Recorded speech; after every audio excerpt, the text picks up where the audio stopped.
Okay, it's no secret. We can't find enough people to work. Where are they? If you're in business, you've had this conversation so many times, and the worst part is there's never a solution.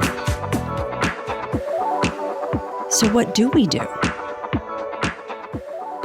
You're listening to The Human Resource, and my name is Pandy Pridemore, a business consultant, actually HR consultant. What am I saying, business? I'm an HR consultant here in Cincinnati. And we are coming to you from ICRC-TV. And today's guest is going to approach that whole conversation of the workforce shortage.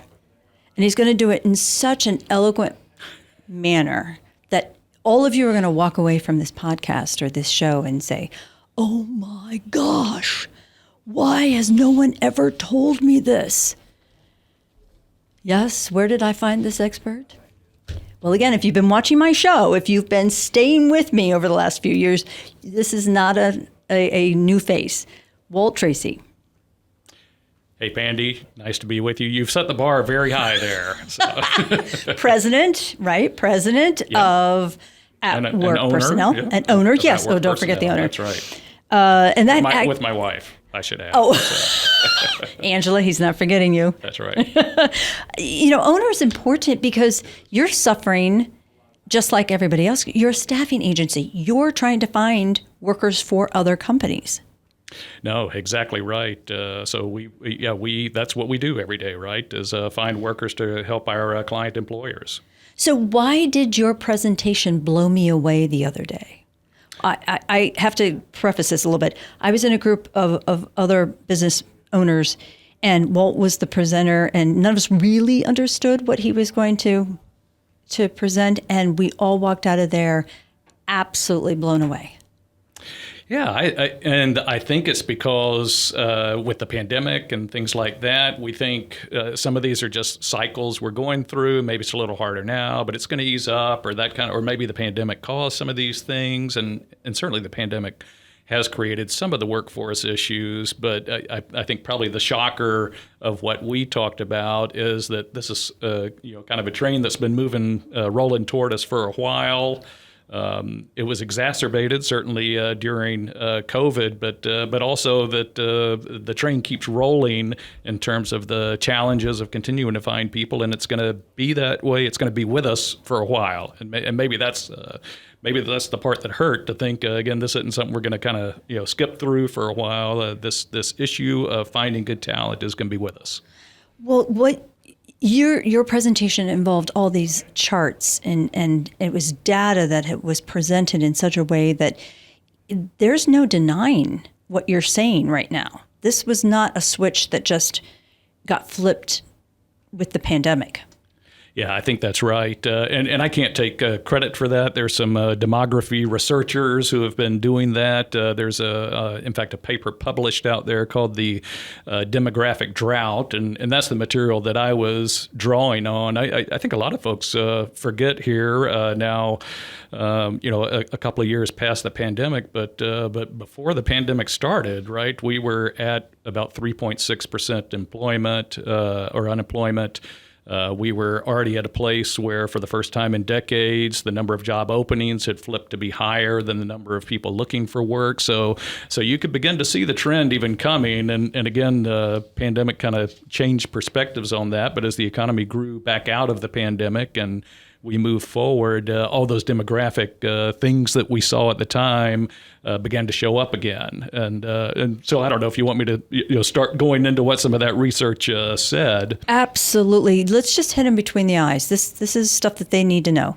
Yeah. So what's happened is the combination of several factors, right? But the first is just boomers. There's a reason they called us boomers. I'm one, and that's because post-war there was a huge birth explosion that has created a huge pool in the workforce. And so those folks of us referred to as baby boomers is because they had a lot more children, right? Or they're the result of a lot more children of their parents. And that group has been moving through the workforce for 40 years now.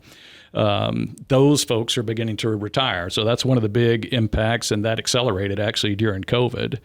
At the same time, kind of post that generation, birth rates have actually been below replacement rate. So kind of the standard idea is it takes 2.1 children, if you will, to kind of maintain the population.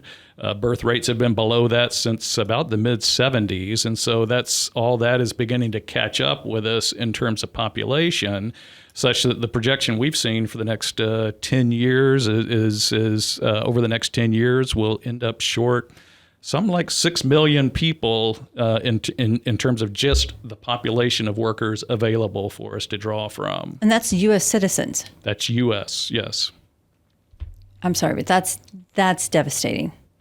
It is, and we can think of a number of reasons that might be the case, but on top of that, now you do have some pandemic influenced things where things like flexibility, work-life balance, those kinds of things have begun to come into play more, and so all that does is put an additional tightening on what was already going to be a demographic issue to begin with. Yeah, I thought it was fascinating that you reminded us of the number of people that have just decided to stay home. They've spent time with their family, suddenly realized, wait a minute, I don't want to go back to the office and I can't afford the childcare, or I was barely able to afford the childcare.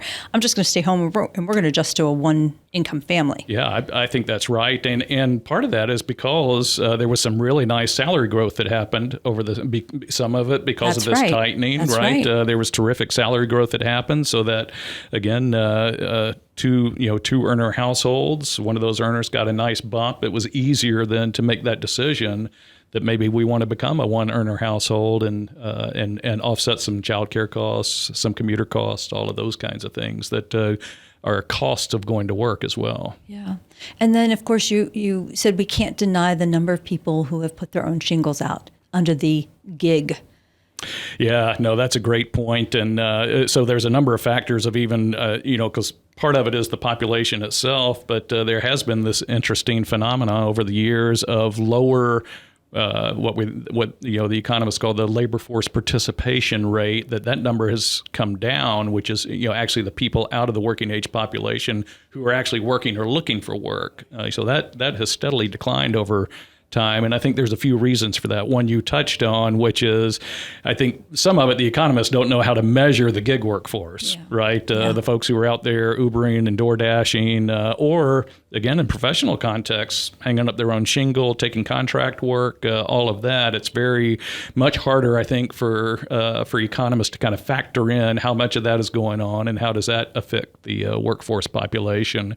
But then there's also some who just all that flexibility also has maybe shifted down the amount of time they work. So you see a lot more kind of part-time workers. I think we talked about this that morning that one of the impacts of the baby boomer wealth creation is some of their children are living off of that wealth. That's and maybe right. not working as much as kind of historically those age folks would. That's right. So again, because we are who we are, the human resource, we have to discuss what HR influencers should be doing in their workforce now to deal with, because what we just talked about, some of that stuff we have no control over. Yeah. There is absolutely nothing. The show was not about solutions in preventing the shortage of the workforce. So we're going to move beyond that. And if that's been a mainstay of your conversation and you're whining and fussing as an HR person, get over it. Okay. He just gave you all these reasons why you're not going to be able to fix it. Go back and tell your president that you're not going to be able to get 100%. Your CEO, whoever it is, have him listen to this podcast. But what can we control, right? We want to find a solution somehow. And you brought up some very good points that we've even talked about here on the show that HR influencers or representatives should be really focusing on. Yeah, I think you're right. Pandy, I know I watch your recordings, and I know y'all hit on a lot of these things already, and some of it's again stuff we all know, and we just have to do consistently and do better at, right? Yeah. So some of it, we talked even that morning when we presented is just the idea of Yeah, it does take a mindset shift. This stuff is actually happening, and so you have instead of saying, kind of pretending it's not and going on as a business as usual, you really do have to take the mindset shift that says, boy, in the same way that I would market to my customer about my product and that kind of thing, I've got to take that same approach to talent. I've got to woo them. I've got to advertise to them. I've got to treat them well when I get them. I've got to retain them well. I've got to do all. Again, I view it like the same way you would a client or customer. That you really have to take that, and then that mental shift begins to drive the things you do about how you approach them. We talked about even just right, the language of job ads and job descriptions, yes. right? Of no more of the mandatory drug test. I need a hardworking, blah, blah, blah, blah. It's got to be much more candidate-oriented, something that speaks to the candidate, uses language that talks about flexibility, career opportunity, the things that are attractive to a candidate and that kind of thing. So that's just maybe one example of how to think differently about how you speak to your talent. And attract it, because you and I come from the old school, you need to get in here and work hard and earn your pay. And the people that are going through Indeed or ZipRecruiter and some of the other ads or posting places are looking for a little bit more fluff. So let's go even beyond that.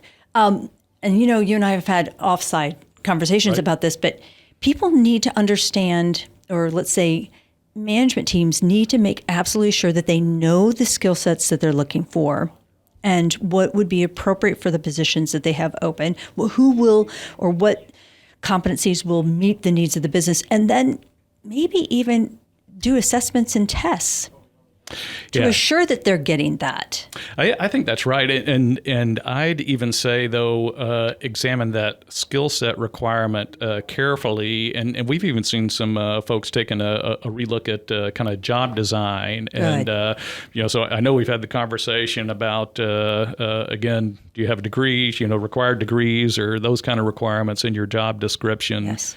Probably need to back off of that and begin to move that to particular skill categories that I'm looking for.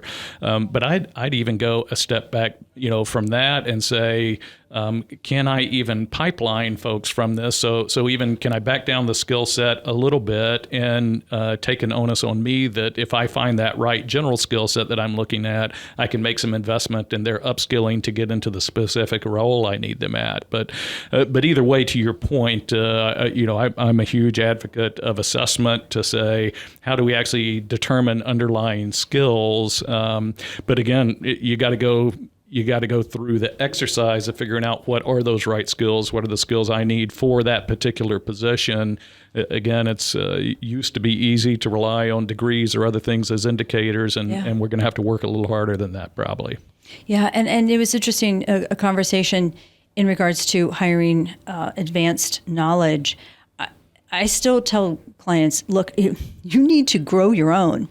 As much as possible. There is nothing better to say about a company or a company be able to boast about than, we promote from within, and we will give you the resources. We will help you with training. We will do everything we can to not only keep you, but help you grow into your aspirations for your career. No doubt about it. And I think upskilling, investing in training is really a double win, or a triple win, right, if you will. Yeah. Certainly it's a win for the employee, right, because they're gonna learn their skills, hopefully progress in their job and that kind of thing.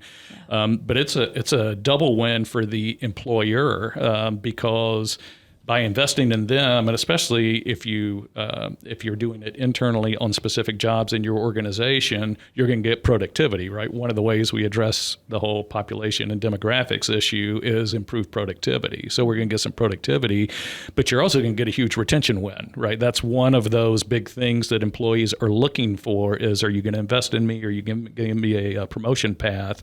And by doing that, you address retention, which is, again, another way to win in this demographics game. Yeah, again, your presentation was so well done, and it has so much credibility behind it, but it's not what we're being told in everyday conversation. The news reporters, they're not telling us this. Economics or economists, they're not telling us this. We have to tell each other, and we have to encourage and build the knowledge and find those solutions to help each other to get through this kind of stuff, because as you said, it's not going to go away and we can't control it. Yeah, I think that's right, and it's like everything. Again, we're all going to go through that challenge together. But the people who do get the mindset shift, the people who do take action, get proactive about how to address it, they're the ones who are going to be the winners in the talent acquisition, right? A deficit of 6 million people in 10 years. How many of you will be in the HR role in 10 years? How many of you will be running your business and dependent, thinking that you're going to double and triple the size of your company and dependent on even more skilled labor? And now you know that there's going to be even fewer people available. Hopefully we can keep addressing this issue for you, because this is the human resource. Walt, thanks for coming. Great to be with you, Pandy. Really appreciate the information. I got to keep you in my back pocket. My name is Pandy Pridemore. Hope to see you and have you listen again. Take care.